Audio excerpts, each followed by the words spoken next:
Hey guys, I hope you're all doing really well. Today I'm so excited to be sharing with you the second update for my Mission 100% Cruelty-Free project pan. This is a collaborative project pan that was started by my friend Sarah, so of course I have to thank Sarah for putting this project together, and her channel will be linked down in the description box as well as in the end card of this video, so definitely head on over to her channel. There's also a playlist that contains all of the other ladies that are participating here on YouTube, but this project you can find also on Instagram. It is hashtag Mission 100 Cruelty Free, I believe. I will have to let you know. I feel like I did this exact same thing last time. I'm like, I think that's what it is, but I will let you know in the description box and on the screen here. This project pan, as the name would suggest, is a project pan where we're working on making our makeup collections 100% cruelty free. For me personally, I am only working on my Wet n Wild products simply because I deemed my collection to be 100% cruelty free until the time that Wet n Wild actually had changed their status. So I do have 5 items that I just want to share with you guys my progress on. So let's just hop into it. The first item I have here is the most exciting. I'm just gonna say that from the start. It kind of all just goes downhill from here. But this first item is the Mega Glow Highlighting Powder, and I have mine in the shade Precious Petals. My goal with this one is to hit pan, and I have done so actually. Over the last month I've actually been expanding it, and I can tell that there's going to be a lot more pan coming very, very soon. I'm really excited about this. I really do like the way that this highlighter looks on my cheeks, so I'm not feeling like miserable working my way through it, and I'm wearing it just on like this portion of my cheeks today. I have been wearing it primarily that way. I find if I bring it up too high on my cheekbones, it can definitely leave a little bit of a dark cast behind. It has like a rose gold kind of tone like underneath of the shine, and I feel like it's so evident when I wear it up there, but if I wear it down on the lower portion of my cheeks, I can actually just blend it into my blush, and it just beams when it hits the light, and it doesn't have that weird like shadow cast kind of thing. So I've been wearing this quite a lot over the last 2 months. I have been really enjoying it. I'm so happy that I am working on this and seeing such great progress happening on it.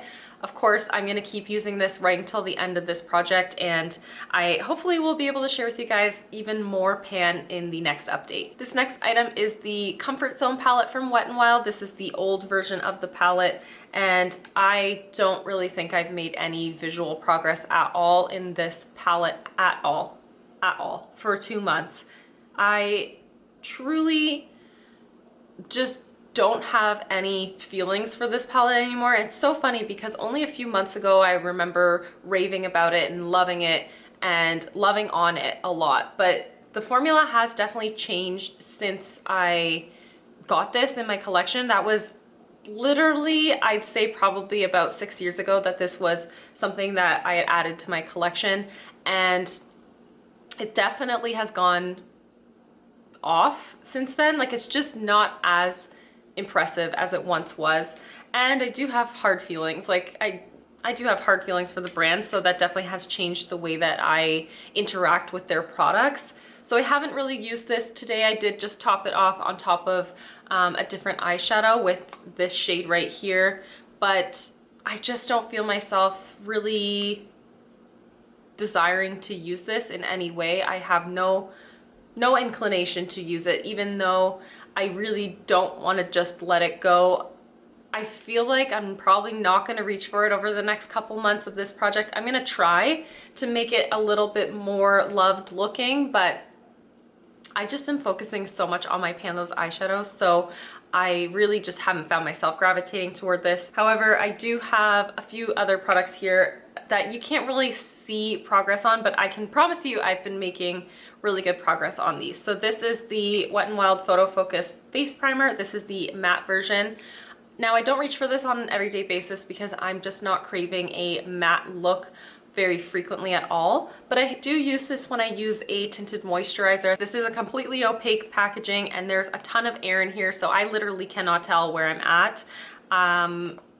So as much as I've been using it and getting really good use out of it, you just cannot see where I am with this. Like, there's just no way of showing how much progress I've made. I wish I had measured this or like weighed this in the intro to this project pan.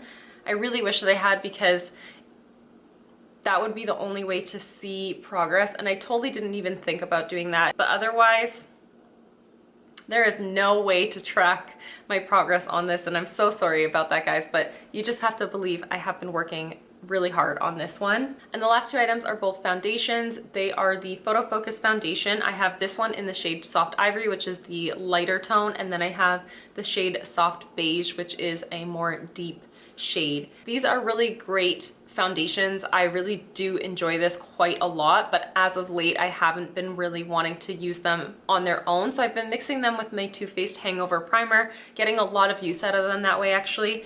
And on this one, so this is Soft Beige, I've been mixing this as the majority of the base, but it is a little bit too dark for me now that I've lost my tan, which is so sad. But now that I've lost my tan, I have had to mix quite a lot of Soft Ivory into it.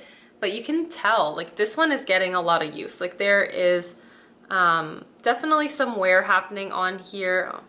Probably only just the front, but yeah, you can see that I've been kind of scraping the sides. I can see that there's a lot of product, or a lot less product coming out onto this little scraper thing, the spatula.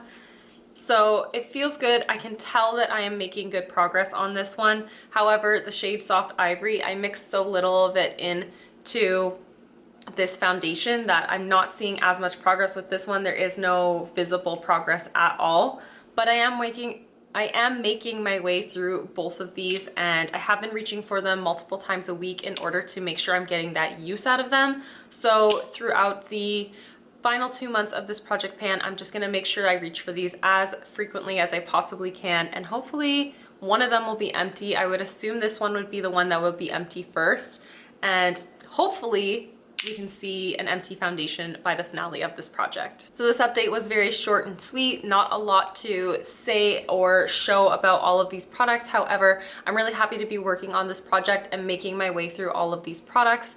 I will be concluding this on the 6th of December just because I wanted to work on this project only for 6 months, and I'm hoping that I can have a little bit more of a substantial update to share with you guys at the finale. But until then, thank you guys so much for watching and for hanging out with me, and I'll see you in the next one. Bye guys!